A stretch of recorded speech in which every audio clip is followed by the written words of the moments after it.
Lors d'interventions en incendie, chaque seconde compte pour la sécurité de tous. Il est important que les pompiers puissent se déplacer à bord de véhicules conçus et fabriqués afin d'optimiser chacune de leurs interventions.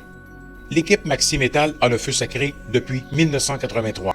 L'entreprise se démarque surtout par l'excellence de ses véhicules d'intervention optimisés et par l'attention particulière portée à chaque détail grâce à ses employés passionnés, dont plusieurs sont pompiers.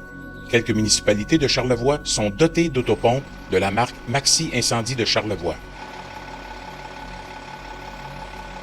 Danny Dufour, président de Maxi Métal et natif de Clermont, est fier de s'associer au film documentaire Volontaire 24-24, en hommage aux pompiers volontaires de Charlevoix.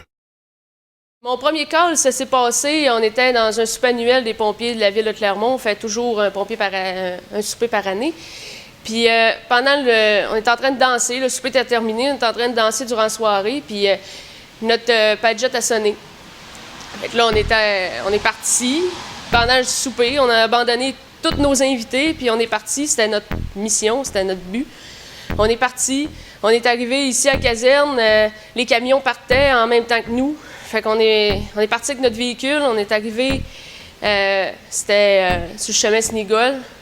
On est arrivé par-dessus la côte, on a vu que le feu était éclaté. On a dit « Oh, c'est pas une joke, on ne retournera pas veiller avec nos amis. On est là pour un bon bout. » C'était ça mon premier call, vraiment. Quand le Padjet sonne, il y a toujours une montée d'adrénaline. On ne sait jamais... Quand on voit le système d'alarme en fonction, ça fait quand même 5 ou 6 ans que je suis pompier. Quand on voit le système d'alarme en fonction, on fait comme prendre ça plus mollo.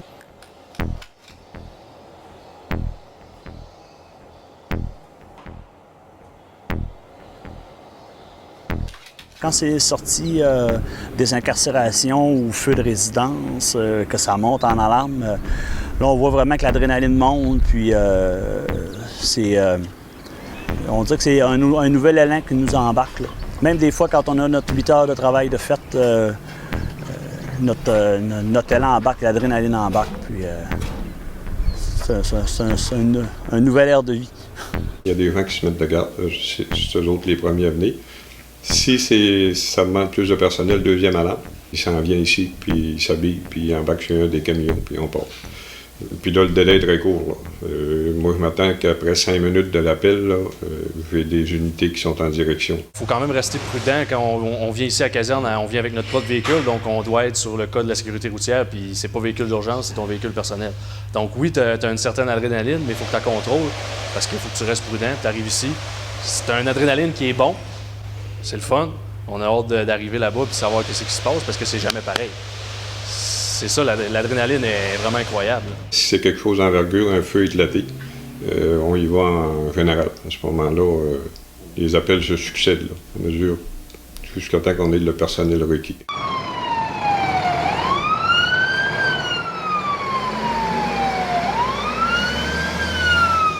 Des fois, on est calé pour des fausses alarmes ou quoi que ce soit, mais il reste que quand le Padjet sonne à minuit et demi ou 1h du matin, on a beau être 15 minutes à la caserne, mais quand on revient, notre nuit est ratée, on vient comme un peu, l'adrénaline est embarquée, ça prend quand même un certain temps avant de se réendormir.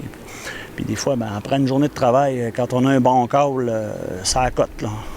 On ne sait jamais à quel moment on va être appelé à intervenir sur un incendie, un accident d'automobile ou n'importe quoi, là. Quand on est pompier volontaire, puis que le Padjet sonne, on vient un peu...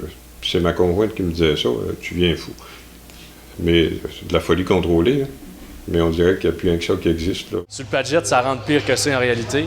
Comme des fois, c'est moins pire que c'est. Donc, on a toujours un petit thrill. En même temps, on ne sait pas à quoi s'attendre, jamais. C'est toujours du nouveau, à tous les coups. Quand le Padjet sonne, des fois, c'est pour rien, mais il y a des fois que... D'autres fois, ça va être... on est parti pour 8 heures, on ne sait pas quand on revient. C'est toujours du hasard. J'en ai vu arriver une fois qui avait la moitié de la tête rasée, là, parce qu'il était en train de faire son rasage de tête, puis ça a sonné, ça qui est arrivé avec une demi-coupe. Même des fois, quand on a notre 8 heures de travail de fête, notre élan embarque, l'adrénaline embarque, puis c'est un nouvel air de vie. J'ai le Padjet, j'ai mon radio. Fait que souvent, quand j'ai le Padjet, mon radio est ouvert. J'ai déjà les communications qu'on sait à peu près à quoi s'attendre. L'avantage qu'on a, c'est qu'on peut vérifier qu'est-ce qui se passe comme alarme. Le rythme, c'est sûr que, comme ma conjointe l'a dit, c'est on arrête puis on s'enligne vers l'incendie. Mais on ne sait effectivement pas la grosseur du feu, on ne sait rien, donc ça se sait à mesure. Bien, ça dépend toujours de l'intervention qu'il va avoir, là. C'est sûr que quand c'est juste un accident, ben tu le sais qu'il n'y a pas grand-chose de grave pour lui, là, mais quand c'est par exemple une intervention de feu ou quoi que ce soit, c'est sûr que tu penses. Tu penses tant et aussi longtemps qu'il n'est pas rentré à la maison. Là. C'est normal. Justement, j'avais les enfants de fin de semaine, puis ça sonne, puis là, je fais là, faut que j'y aille. Là. Donc là, je la sentais comme nerveuse un peu, mais c'est ça, non, on s'est organisé. Son père est venu la chercher, puis je suis partie, là. Bien, c'est sûr que c'est plate un peu. Des fois, on peut être appelé à partir, mettons, la journée de Noël, la journée, on n'a pas de journée vraiment. Mais de stress, non, je penserais pas. Elle nous fait confiance, puis elle sait qu'on est sécuritaire dans ce qu'on fait, là. Les enfants commencent à s'inquiéter avec l'âge, parce qu'ils commencent à être conscients qu'un feu, un incendie, mais ça pourrait avoir des conséquences aussi sur les pompiers. Au début, je sentais ma fille un peu inquiète quand je partais sur un corps, là, parce que ça sonne, puis là, elle se pose des questions, puis maman va sur un feu. Pour elle, un feu, c'est dangereux. C'est sûr qu'elle n'a pas toutes les notions là, des techniques qu'on a aussi, là, et des précautions qu'on prend. Là. Mais oui, ça la stresse un peu maintenant, elle est correcte. T'es chez un ami, tu sais, on peut pas trop décider de dire « Hey, à soir, on fait le party puis on en prend une solide » parce que s'il arrive de quoi, tu le sais pas. Mais en même temps, il faut pas que tu t'empêches de vivre non plus. Parce que tu peux décider d'attendre, s'il peut se passer 3 semaines sans qu'il y ait d'appel. Puis le soir que tu décides de virer une brosse, ben il y a un call qui rentre. Mais il faut pas que tu t'en veuilles à cause de ça parce que c'est pas de ta faute, là, tu sais, c'est de l'imprévu. C'est carrément ça. Si on considère, on parle des pompiers au travail, mais si on parle aussi des pompiers qui sont à leur résidence à 2 heures du matin dans le mois de janvier puis qu'il y a une tempête de neige, faut que ça rentre dans un délai aussi. Là. Ça fait que je connais plusieurs pompiers qui prennent le temps de se déneiger avant de se coucher pour s'assurer d'être capable de partir et répondre d'un temps. Quand j'avais mes 2 jeunes, toute la famille, ça arrivait de nuit, toute la famille se levait puis ils m'aidaient. Fait que quelqu'un sortait les bottes, le linge, s'il y avait de la neige sur l'auto, c'était déployé. Tu pars avec ta voiture, c'est toujours sur le qui-vive, là. Fait que, tu sais, tu peux partir à moins 30 l'hiver, là. Ton char, tu pars sur la start, tu peux le briser, là. Tu peux... S'ils décident de ne pas partir, mais je veux dire, il n'y a pas d'heure, il n'y a pas de jour, là. C'est 24/7, là.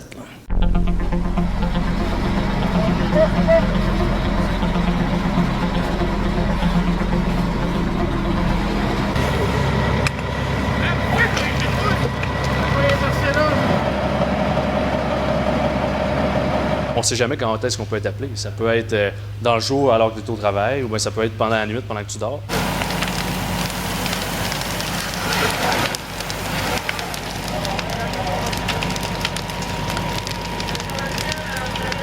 Quand tu t'arrives aussi, parce qu'il n'y a pas rien que le départ, il y a l'arrivée, des fois, c'est des appels qui sont de courte durée, des fois, c'est plus long.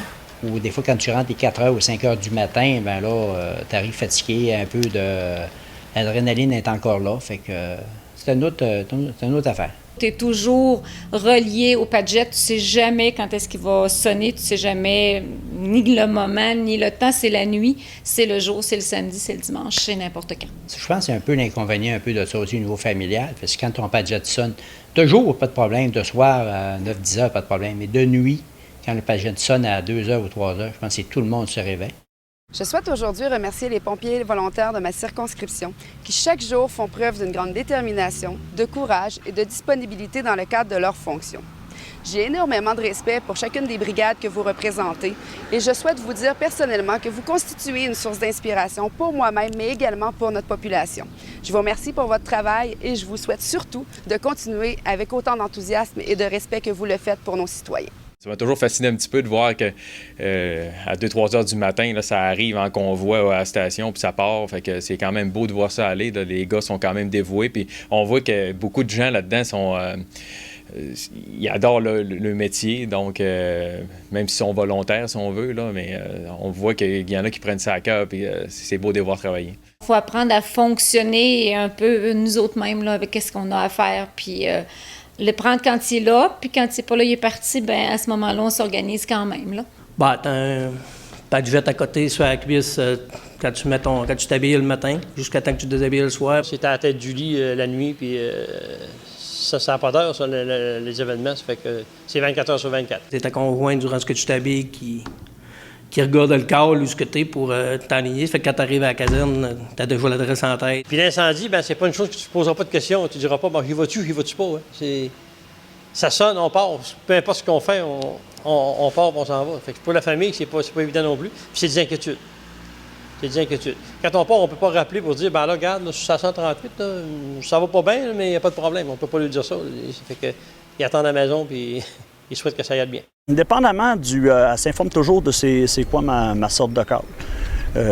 Quand elle voit que c'est un feu de résidence ou quoi que ce soit, elle semble plus inquiète parce qu'il y a quand même un risque plus élevé à ce moment-là. Mais ce qu'il y en est pour les autres systèmes d'alarme ou accidents, quoi que ce soit, c'est quand même des interventions généralement qui sont plus sécuritaires pour nous, le pompier. Généralement, se rendort à ce moment-là. C'est sûr que quand le padjette sonne en pleine nuit, j'aime beaucoup savoir où il s'en va. Est-ce que c'est un accident? Est-ce que c'est un feu? Pour savoir quelle durée il pourrait être parti. Là. Au moins, je me donne une estimation. Là. Je sais que un système d'alarme, c'est toujours moins long habituellement qu'un incendie. Là. Donc, je suis capable de me dire, OK, il est parti sur un système d'alarme, il va arriver à peu près dans 1 heure, 1 heure et demie, 2 heures peut-être. Tandis qu'un incendie, je sais quelle heure qu'il part, mais je ne sais jamais quelle heure qu'il va arriver.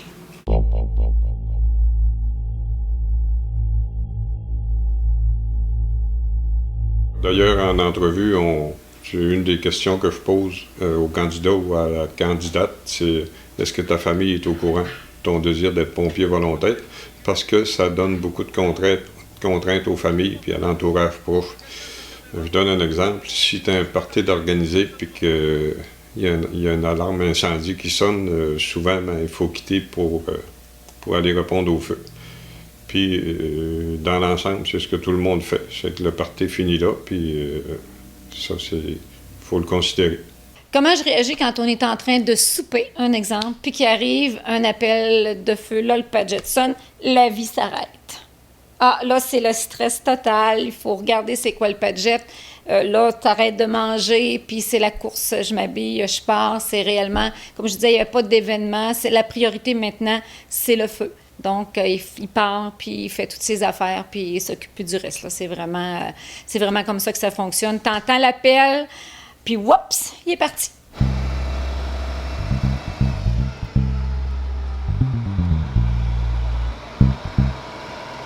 C'est déjà arrivé souvent. Avant, on habitait en colocation. Il y avait J'avais un autre pompier, un de mes anciens amis qui était ici avant, qui retourne à Montréal. Mais dans le fond, il y en a 2. Il y en a un qui vient les fins de semaine aussi. Donc, par exemple, je préparais à manger le soir. Puis à ce moment, c'était la seule soirée qu'on avait de congé ensemble. Ça faisait 4 ans. Puis j'avais préparé un gros souper, une grosse lasagne, plutôt dans le four. Au moment où je vais pour mettre la table, le padjette sonne, ils s'en vont tous. Je me suis retrouvée toute la soirée tout seule. J'ai mangé à 11h au soir toute seule. Ils n'étaient pas revenus. Ils sont rentrés à 4h au matin. Je leur ai fait chauffer à manger. Puis ça a été notre belle soirée en amis, là. Ça dépend des jours. Il y a des fois, c'est très facile l'organisation. Par contre, plus on a d'enfants, plus il y a de parascolaires, plus il y a d'activités. Parfois, c'est contraignant. Puis il faut se revirer sur un dissous, là. C'est arrivé dernièrement, en fin d'année scolaire, de recevoir un téléphone. Salut Mélie, je suis partie sur un feu, mais moi, je suis en réunion.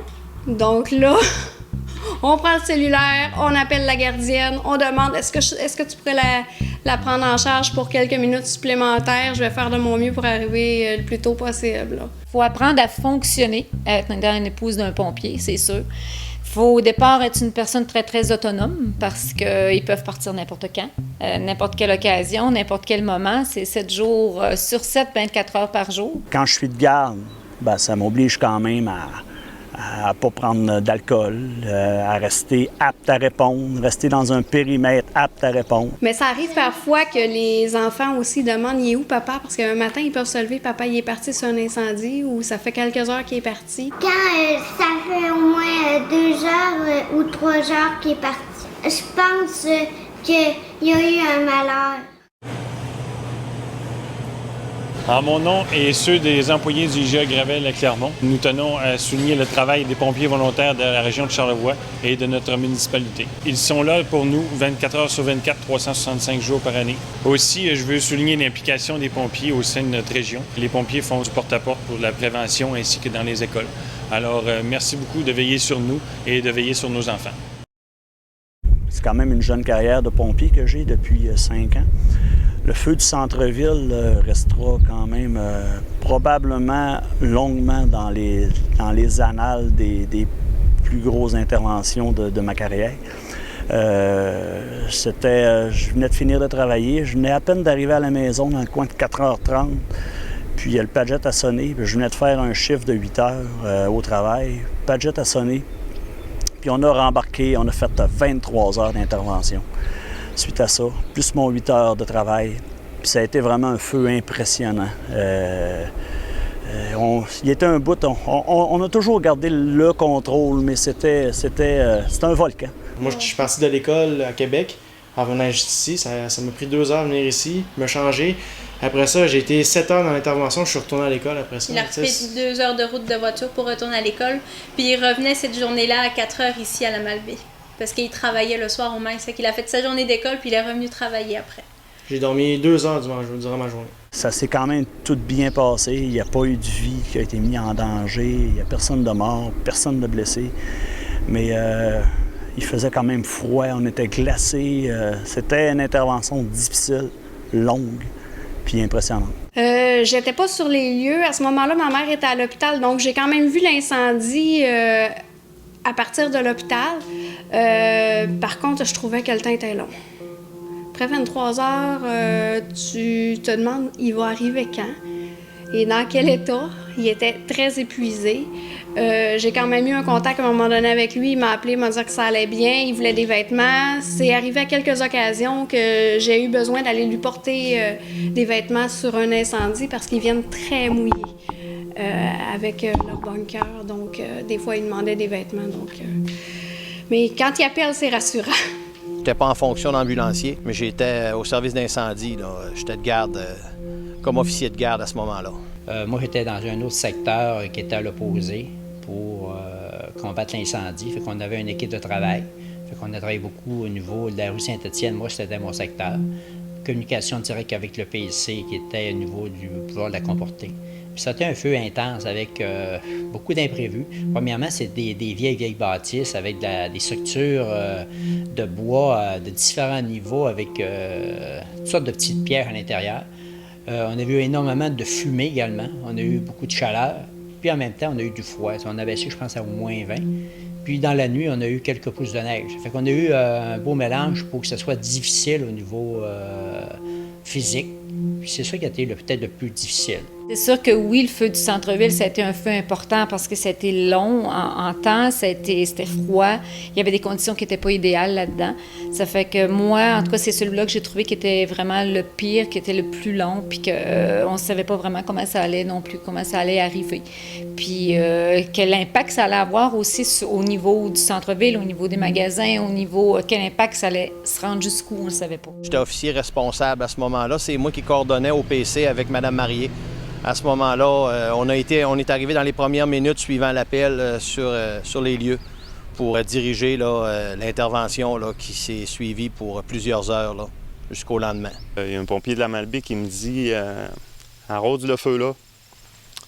Je me dis en dedans de moi, pourquoi j'arrose le feu là? Il était incontrôlable le feu. Il dit « Touche au camion échelle ». Il était quasiment en train de fondre. Je m'avais touché, puis c'était vraiment juste pour protéger le camion échelle de la Malbaie. La chaleur était extrême. Et l'incendie de l'hebdo charlevoisien, qui a été ensuite, 20 minutes plus tard, le Max. Cette journée-là, cette soirée-là, je me rappellerai toujours de toute ma vie. Le feu au l'hebdo s'est déclaré à 10h10 ou 10h20. Puis 20 minutes plus tard, le Mike's, d'où la station que j'étais, ça allait exploser. Donc, après ça, on a eu 2 interventions en même temps. Ça peut peut-être expliquer que tu travaillais au Mike's à ce moment-là. Non, ça, je travaillais aussi. Il était dans la cuisine. Fait que, s'il n'aurait pas eu le feu de l'hebdo, 20 minutes plus de bonheur, ben on ne sait pas comment il aurait été là. Parce que c'est lui qui était à la plonge. Fait qu'il n'y a pas eu de dégâts, il n'y a pas eu de personnes atteintes à l'explosion du Mike's parce que le plongeur était justement plus là. Parce que sinon, toute la plonge s'est effondrée, fait que tout aurait tombé sur lui. Là. On a eu un feu il n'y a pas tellement longtemps, il y a une dizaine d'années. La maison était toute embrasée. Dans ce temps-là, on n'avait pas d'unité SWAT. On s'habillait sur le terrain, il faisait moins 30. Les vitres éclataient. Moi, j'avais même reçu des éclats de verre dans le dos, puis j'étais à l'autre bord de la rue. C'est là que tu t'imagines, tu t'en vas au feu, là, puis tu sais pas, là, tu te dis, mon Dieu, est-ce que je vais revenir sain et sauf?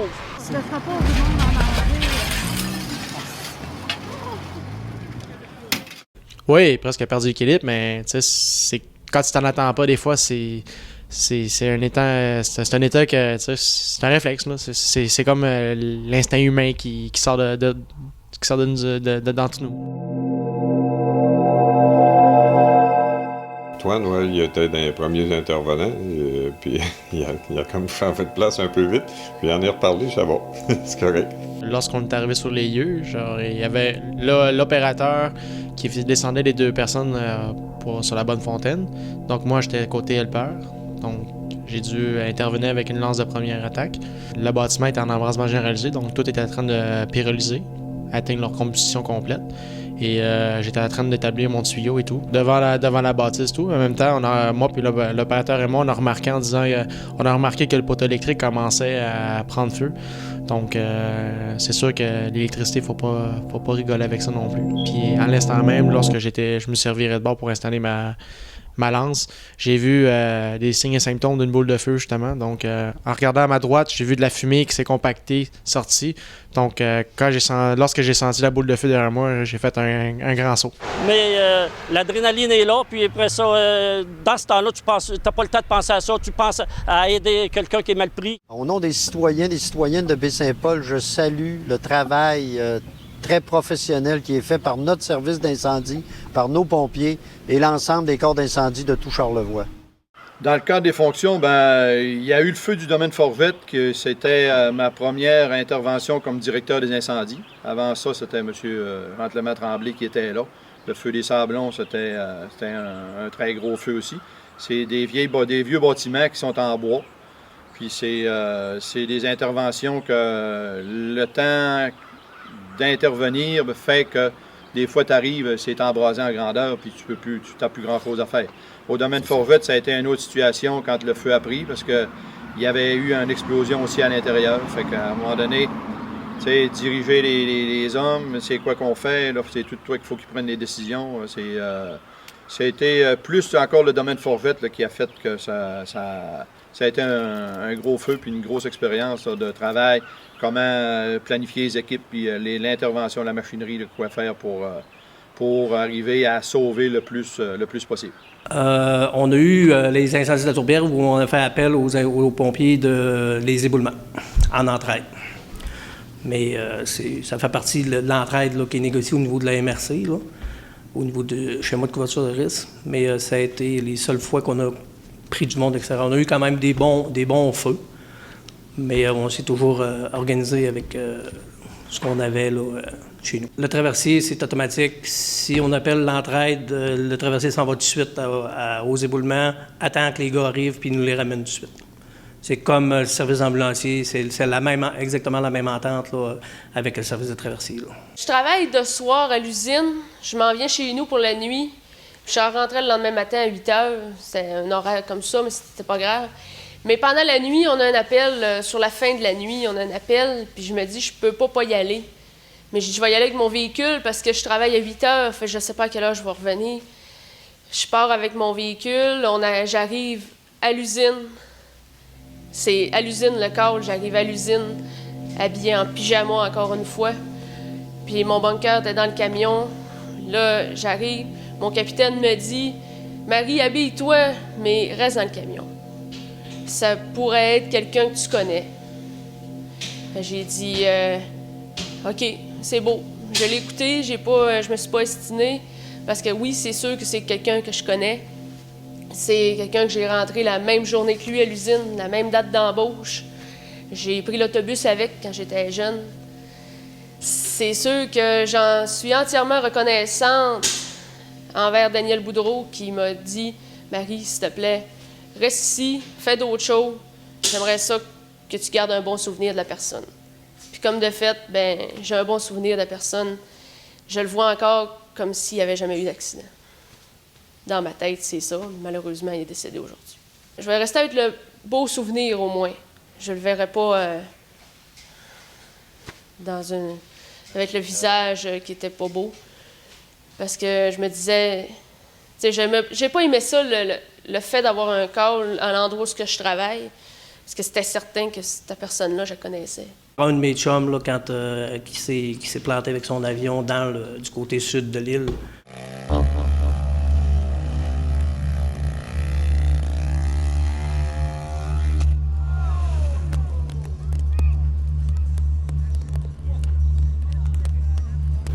Je pense que c'est l'événement qui a marqué plusieurs gens là, qui étaient pompiers à l'époque.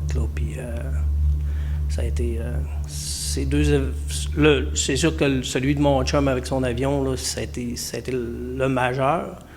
Mais je veux dire, tu sais, quand tu rentres pompier, tu passes pas à ces à-côté-là des fois qui peuvent t'arriver. Puis mais je veux dire, ça fait partie un petit peu du service qu'on offre, là. Surtout en région comme on vit. Là. On n'a pas des services adaptés à chaque situation, si on veut. Il y a 2 ans, au mois de novembre, j'étais au travail. Je me prépare à dîner. Le téléphone sonne, c'est mon directeur incendie parce qu'au travail, mon téléavertisseur ne fonctionne pas. Je reçois pas d'appel. C'est mon directeur qui m'appelle, il me dit « Johan, viens, on a besoin de toi ». Je lui demande un peu pourquoi, il me dit « On a un incendie majeur à Saint-Siméon ». J'ai dit « C'est bon, chef, je m'en viens ». Je lui dis « Est-ce que je peux avoir une adresse ?» Il dit « Ouais, ben c'est ça le problème, là. » Il dit « Johan, il dit on a perdu le contrôle. » Il dit « Il est hors de contrôle. » Il dit « Je vais te demander une chose. » Il dit « Descends pas trop vite. Mets pas ta vie en danger. » Mais il dit « Viens-t'en. » Je dis « OK, chef, mais je peux-tu avoir une adresse? Ce serait important que je sache où je m'en vais. » Ben, c'est ça que je te dis, Johan. Roule pas trop vite, viens-t'en, descends tranquillement. La Malbaie est sur place. On a l'effectif, mais on aurait peut-être besoin d'autres endosseurs.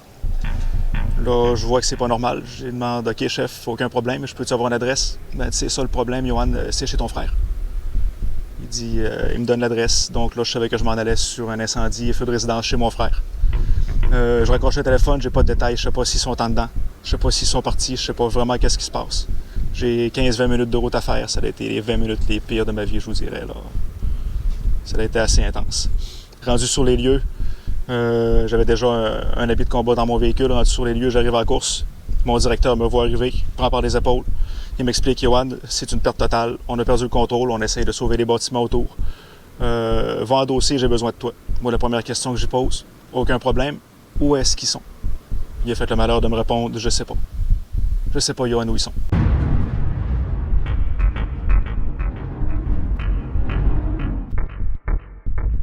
Moi, dans ma tête, ils sont dans la maison. Ils les ont pas trouvés. Mon frère, ma belle-sœur, mon petit-neveu est mort.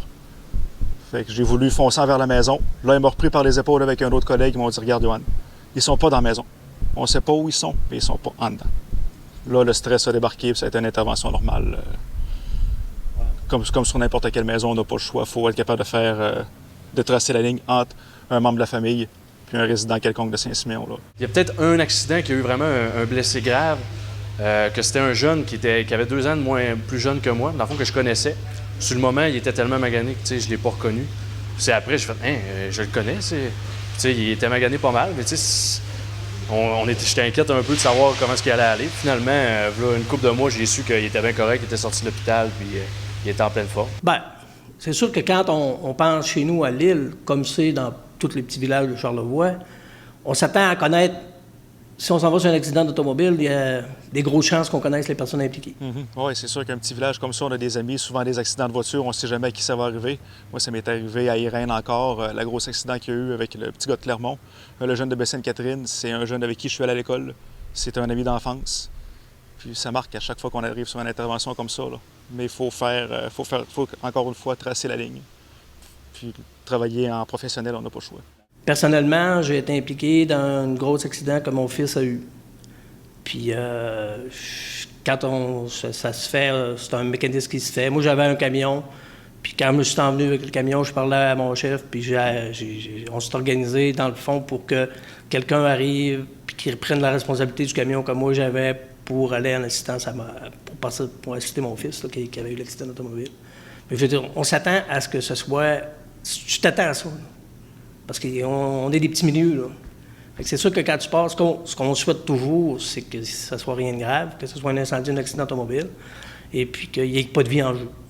Mais je veux dire, on peut pas. C'est pas nous autres qui drive ce bout-là. Là. Nous autres, quand on a le Padgett, ça vient du 911.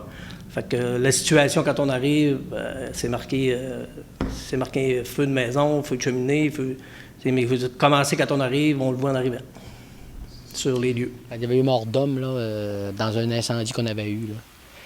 Il y a plusieurs années. Dans ce temps-là, j'étais directeur aussi. J'étais directeur. C'était tous mes débuts, parce que moi, en réalité, je suis pompier, ça fait 26 ans, mais ça fait après 17-18 ans que je suis directeur. Il y en avait un incendie dans Saint-Thomé et suite à ça, on a dû faire de la recherche à l'intérieur pour on a trouvé le monsieur qui était décédé. Ça m'a marqué vraiment là, une de mes gros incendies. C'était une de nos amies, là. Il y a eu un incendie qui s'est déclaré chez elle, dans sa chambre, pendant qu'elle dormait. C'était pas ma municipalité, c'était à Baie-Saint-Paul, fait que j'ai pas été impliqué dans l'intervention. Mais on a été touchés, là, moi, ma blonde, la famille, les enfants, tout le monde a été touché parce que, c'est ça, elle était dans sa chambre là, pendant l'incident, puis elle a été gravement brûlée, là, je pense que c'était comme 85-90% de son corps. Elle était au grand brûlé, 6 mois plus tard, elle est décédée, là. Elle a souffert beaucoup à l'hôpital. Puis on a été la visiter une couple de fois au travers de tout ça, là, mais c'est sûr que ça a été... puis on était là. Moi puis ma blonde, on était là quand elle est décédée. Ses parents nous ont donné le privilège d'être avec eux quand elle est décédée. Fait que ça, oui, c'était une autre de mes motivations à continuer le métier de pompier, t'sais. Il n'y a pas eu d'air, le feu.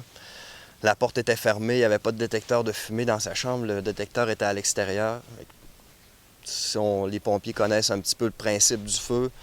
Ça a fait plus de la braise que d'autres choses. Puis quand le détecteur de fumée s'est mis à sonner, ça a réveillé son père. Son père a ouvert la porte. Ça a donné de l'air. Ça a dû faire une boule de feu. Puis c'est là, ça a été très intense. Fait qu'à ce moment-là, ça l'appel des pompiers. Mais les pompiers ne peuvent pas être là en 1 minute, 2 minutes, là. La rapidité d'intervention des pompiers, c'est important, mais des fois, on fait le maximum puis c'est pas assez, tu sais. Fait que, oui, c'est ça, les pompiers, ils ont tout fait, là, ils ont tout fait pour la sortir vivante, ça a fonctionné. Et elle est décédée suite à ses blessures, tu sais. Fait que ça, c'est mon casque. Mon casque, c'est moi qui l'ai personnalisé. Mon nom de famille, Cosina, je l'ai écrit en gros parce que c'est pas commun comme nom. Numéro 30. Ici, tantôt, je parlais d'Isabelle. Fait que Isabelle, nous autres, on est représentés par des papillons. Quand on voit un papillon, on pense à Isabelle, parce qu'Isabelle aimait beaucoup les papillons. Fait que, moi, je l'ai toujours sur mon casque, un petit peu comme un ange gardien. Fait que c'est mon deuxième casque. Le premier était pareil. J'avais Isabelle aussi là, sur mon casque. Moi, ça me sécurise, je sais qu'elle est avec moi, puis qu'elle va me protéger peut-être là, si il est pour m'arriver quelque chose, tu sais, sûr et certain.